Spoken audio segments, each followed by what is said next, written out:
Hello, old school comics review. Okay, this one's going to be tough. I want to talk about Promethea, which was a series by Alan Moore and J. H. Williams III.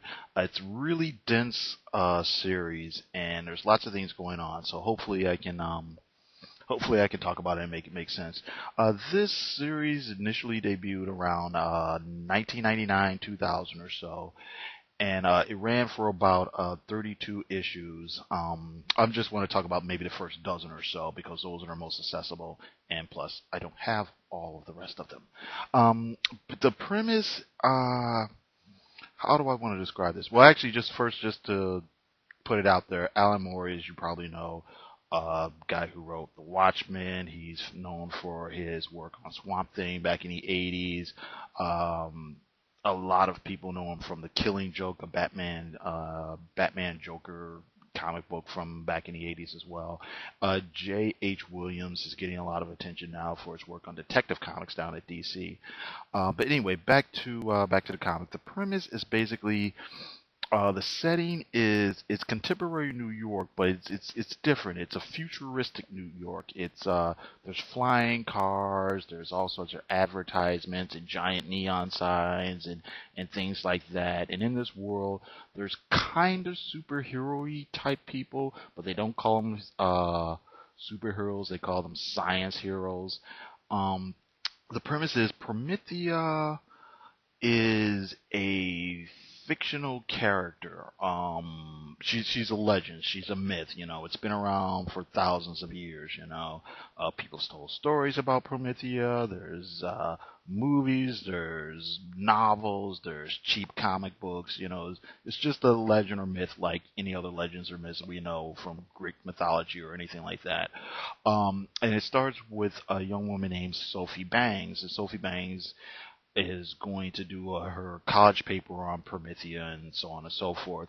It turns out that Promethea, even though she's a fictional character, she's a legend, she's a myth, she also has kind of come to life, every generation or so, being connected to people who have enough belief and enough imagination and so on and so forth. And, Sophie Bangs becomes, this generation's Promethea. Let's see here. It's a really interesting story. Matter of fact, I'll just get this out of the way. I think this comic book series is every bit as innovative and imaginative and challenging and avant-garde as Watchmen. I don't think it got a lot of the same sort of attention, basically because it is pretty challenging and there's like some weird stuff going on. I think what he's really going after here is the power of myth, the power of legend. There's a lot of stuff where later on in the series, he starts, getting things like the tarot and the nature of reality and all this type of thing. And I'll be honest, it got kind of dense for me, or not even that it got dense for me, it got a little too murky for me, I can understand why. Listen, it just came into this whole thing of, like I said, what is and what should never be. When he's doing these basically lectures on like pagan idolatry, it started to lose me a little bit. But it is a really interesting thing here.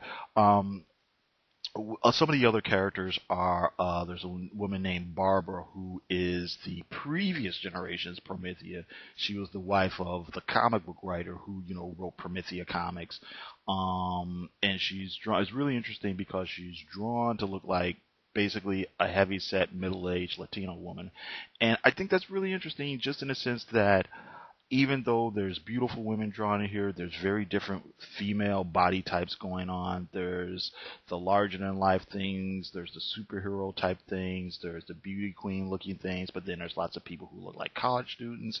There's lots of people who just look like real women. There are people who look like athletic women, and it's really interesting. As far as some of the previous Prometheas, there's, like I said, there was Barbara. There was a character called before her, there was a gay man in the 50s who drew the comic book.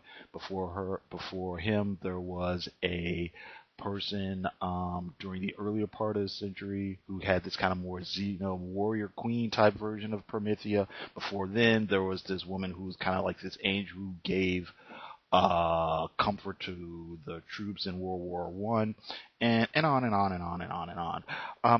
I think what this comic book is going after is, like I said, the ideas of stories and myth. They're bringing in a lot of different imagery from different comic books, different fantasy art. There's a lot of references to old comic strips. Every cover here is different. Every cover is completely designed in a different way. The logo is different, and all the covers and things are evocative of different things in fine art, pop art, etc. There's references to Monty Python. There's references to uh, old school romance comics. Like I said, lots of fantasy art, stained glass art, movie posters, rock concert posters, the whole gambit. I would say, one thing is I do know all these stories were collected in trade, and the first 12 issues are the first two trades. And I think last year or the year before, they collected the whole series in a giant omnibus. I would recommend this to anybody who's interested in things like, feminism, religion, politics. And when I say feminism, it isn't that sort of like, men are all evil and are responsible for everything that's bad. It's more of a kind of female empowerment type thing. Like I said, it's not about, being a ball buster or anything like that. It's not just because I was thinking about this, just because Jim Lee and Frank Miller are they're going to finish up their All-Star Batman run. If anybody is familiar with Frank Miller's recent Batman work, and he's done his kind of like ball busting Wonder Woman portrayal, it's not that. You don't get that in here. Like I said, you get the whole thing. Women are beautiful and powerful and everything, but are part of the whole that connects to men. There's a lot on that note. There's things with like sex magic going on. There are things going on with the tarot. There's references to stuff like Aleister Crowley, and it's a very, very, very interesting and a very, very deep and dense comic. Every page, there's something going on. You've got to read it once, then you've got to read it again to get it. Then you read it 2 or 3 other times, and each time you're going to pick up something you didn't notice.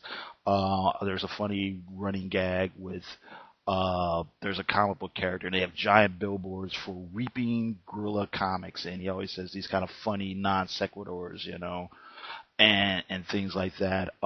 In the background, you've got, like I said, supporting. Oh, there's a character called the Painted Doll, who's kind of a super villainess type person, kind of Joker-esque in a way. I don't know if that's exactly where he was going with. I'm sure it's probably a reference to something else that I'm not familiar with. Like I said, there are other superheroes in it called the Five Swell Guys, who are pretty much inspired by like the Fantastic Four, the Challengers, or the Unknown, and things like that. I would say if you're at all interested in, like I say, if you're interested in Alan Moore, what he's done since The Watchmen, this is a great thing to pick up. But like I said, it's a challenging thing. If you rather see Rorschach break people's fingers, you might not be into this. But if you have any connection or any interest into art or literature, or just the history of culture, the history of, like I said, paganism, like it's not in such a way that you're going to go out and become a pagan, but just other religions and other myths and other ideas. Check it out. Okay, I got to thank you very much. Leave whatever comments. Tell me if you think I'm a little bit off track with this. It's a really dense comic, and I just tried to like kind of fit what I could into the little time I got here. Thanks a lot, and you have a good one.